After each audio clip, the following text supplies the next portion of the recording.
গুরুত্বপূর্ণ একটি বিষয় জেনে রাখা উচিত, নয়তো অনেকেই কুফরি করে ফেলবে।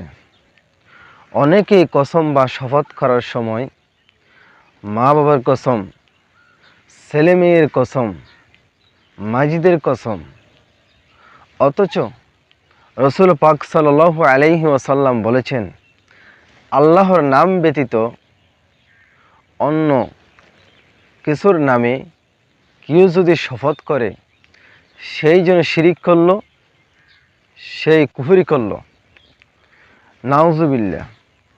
এই জন্য আপনি যখন শপথ করবেন তখন আল্লাহর নামেই শপথ করবেন। আল্লাহ তাআলা আমাদেরকে সবাইকে শিরকি গুনাহ থেকে মুক্ত থাকার জন্য তৌফিক দান করেন। ওয়ামা তৌফিকি ইল্লা বিল্লাহ।